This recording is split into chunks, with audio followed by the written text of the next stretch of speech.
In today's video, I'm going to show you how you can take full control of your Google Pixel by enabling developer options, turning on USB debugging, and OEM unlocking. We're going to install the latest ADB and Fastboot binaries. From there, we'll reboot the device into Fastboot mode from the command line, and we'll proceed to unlock the bootloader using Fastboot, and we'll do it in a safe way. Let's get started.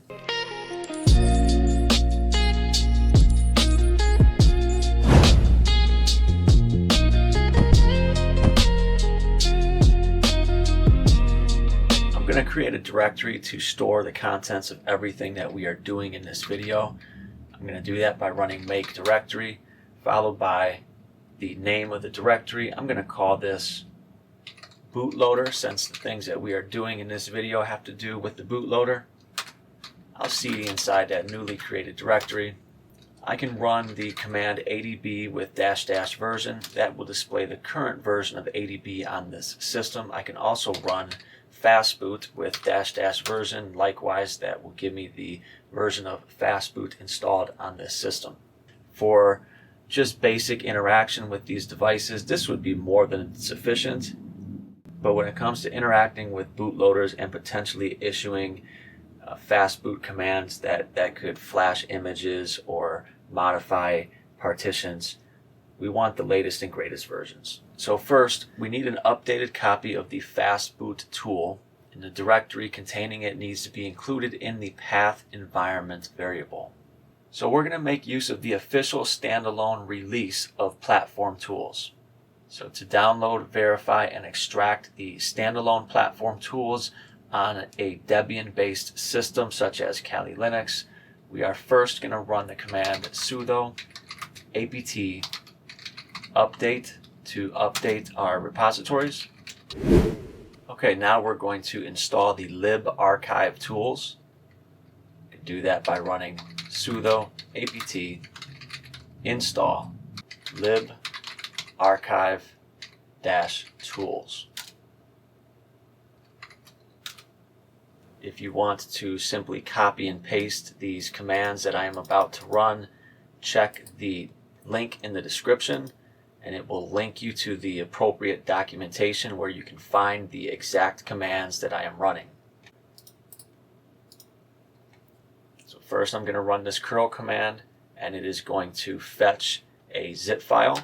This is the platform tools package. Next I'm running an echo command to verify the integrity of the package. It's piping it into the SHA-256 sum command line utility, and it is verifying that the hashes match. Next I'm going to run bsdtar or bsdtar with x, v, and f, followed by the name of the package, which is platform tools _versioning.zip. This will extract all the files from this archive. We get a list of everything that was extracted. And now if I run ls, we have this newly created directory.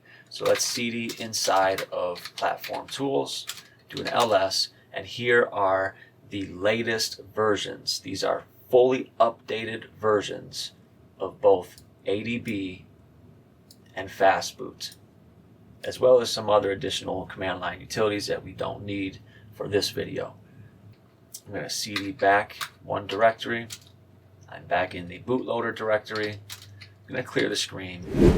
We now need to add these tools to the path in this current shell so that they can be used without having to reference them by their full file path. So to do that, I'm copying and pasting this command. Check the description of the video if you want to copy and paste these commands as well. And hit enter.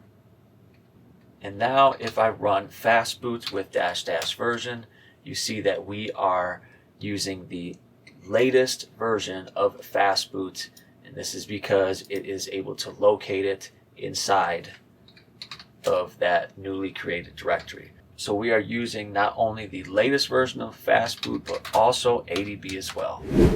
Now on traditional Linux distributions, USB devices cannot be used as non-root without certain Udev rules for each type of device. So it will be very beneficial to install one more package, and that is going to be the Android SDK Platform Tools Common package. This package has the Udev rules that are needed for devices like the device that I'm going to be using for this video, which is a Google Pixel. Depending on what your reasoning is for unlocking this bootloader, you may be attempting to root the phone, you may be trying to flash a custom ROM, so this is a command that you are definitely going to want to run if you plan on doing any of those things.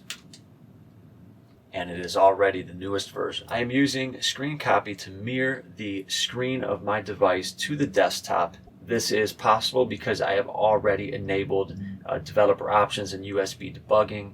This makes it easier to show you certain things.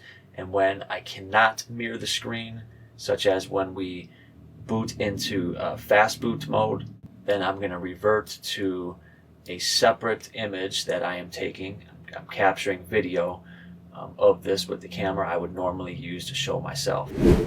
So the first thing that we need to do is enable developer options. You can do that by going into settings, scroll all the way down to the bottom, and you're going to click on build number 7 times.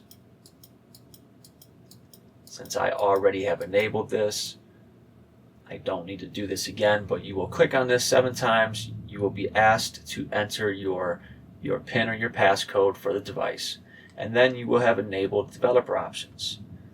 Depending on what phone you're doing this on, developer options can be located in one of 2 paths. For this phone, it's located in System. And I scroll down, and close to the bottom, we have developer options. Once inside of developer options, first and foremost, you need to toggle on USB debugging. Once again, I've already done that for purposes of being able to mirror the screen to the desktop. This is where you would toggle on USB debugging.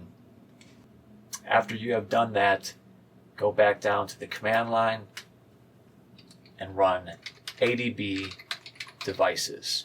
If this is your first time doing this, you will see a prompt on the screen.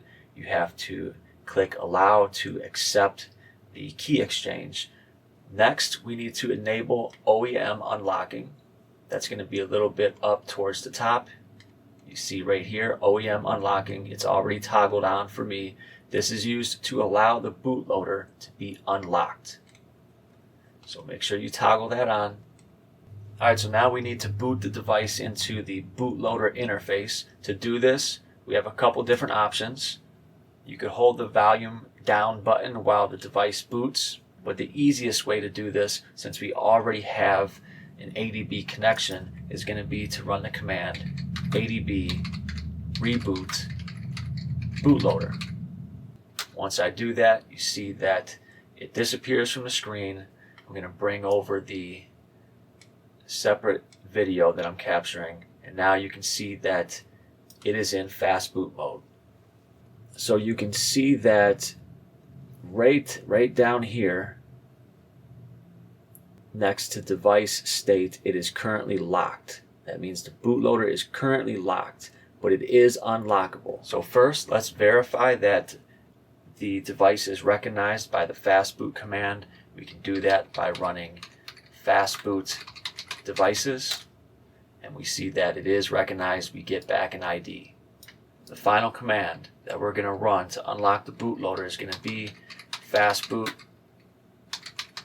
flashing unlock. Now we are brought to another prompt. It gives us a warning.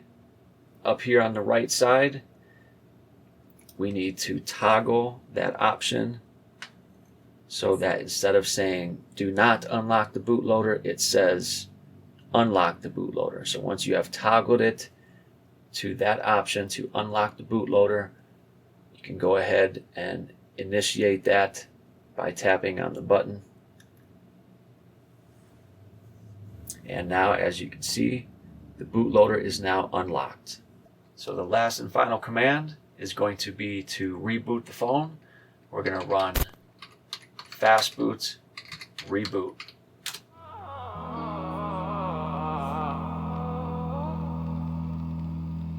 Keep learning and stay fresh. Fresh forensics, baby, no less. Subscribe to the channel, don't you stray. Fresh forensics, we're the best.